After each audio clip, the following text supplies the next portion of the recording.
The email arrives on a Tuesday morning. Subject line: Your annual compensation review. For a moment, your heart beats a little faster. You click it open, and there it is. A number, a salary increase. It's not a life-altering amount, but it's more than you expected. A wave of relief washes over you. You read the number again. It feels good. It feels like validation, a recognition of the hard work, the late nights, the extra projects you took on. You lean back in your chair and allow yourself a quiet smile. For the rest of the day, you feel a little lighter. You think about what this raise means. Maybe that weekend trip you've been putting off is now possible. Maybe you can finally start saving a little more aggressively. The financial pressure that sits in the back of your mind seems to ease, just for a moment. You've made progress. You're moving forward. A few weeks pass. The first paycheck with the new amount lands in your bank account. You look at the deposit, and the number is, as promised, higher. The satisfaction returns, but this time it's a bit more muted. You go through your usual routine: rent, utilities, groceries, student loan payments. After all the essentials are covered, you look at what's left. It's about the same as before. You double-check your budget. Nothing has changed drastically. Yet, the extra money seems to have vanished into thin air. The feeling of progress, once so clear, becomes fuzzy. You're left with a quiet confusion. The raise was real. The money is there. So why does it feel like nothing has actually changed? This strange phenomenon isn't just a feeling. It's a slow, creeping realization that the structure of a modern salary increase often isn't designed for forward momentum. It's designed for catch-up. Think back to a year ago, before the raise. The price of groceries was a little lower. Your rent hadn't gone up yet. The cost of gas, your internet bill, your insurance premium all were slightly less.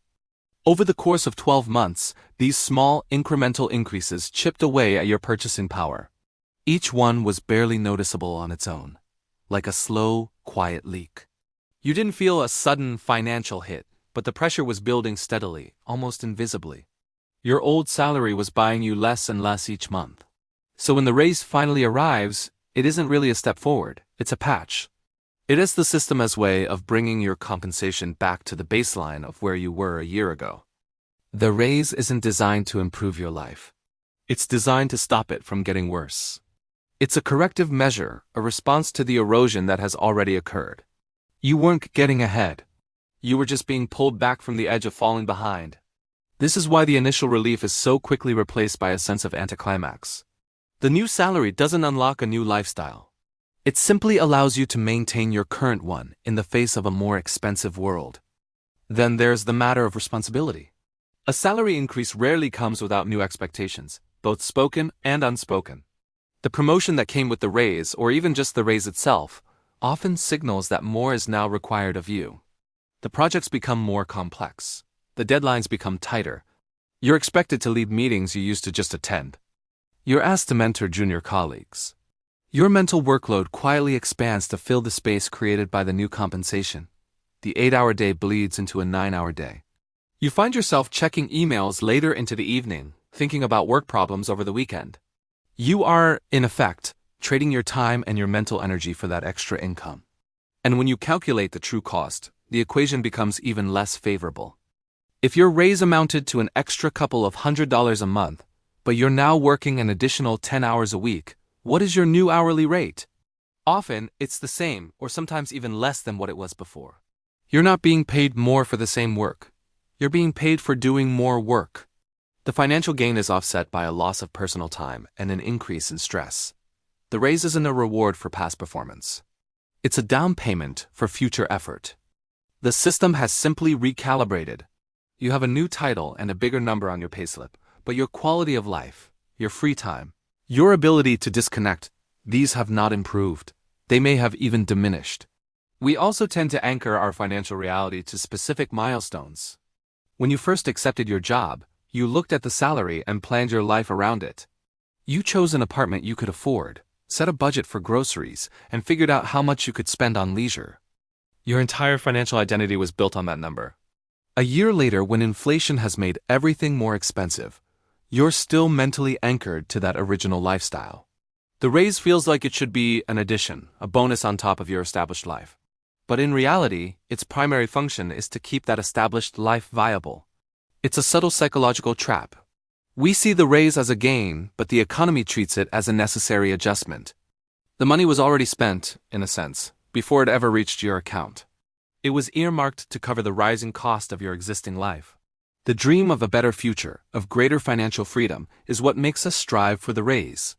But the reality of the raise is often just the maintenance of the present. This disconnect is where the disappointment settles in. The narrative we tell ourselves about a raise that it is a key to a better life clashes with the quiet reality that it is often just the key to the same life, 1 year later. The feeling of stagnation is profound. You're doing everything you're supposed to do. You work hard, you earn a promotion, you get a raise. On paper, you are succeeding, your career is progressing. Your income is rising. But when you look at your daily existence, the texture of your life feels unchanged. You still worry about the same bills. You still hesitate before making a large purchase. You still feel like you're running in place. The goalposts haven't just moved. They were designed to move in tandem with your own progress. The system isn't broken. It's working exactly as intended. It provides just enough incentive to keep you engaged, to keep you striving, without ever allowing you to truly get ahead. It maintains a state of perpetual aspiration.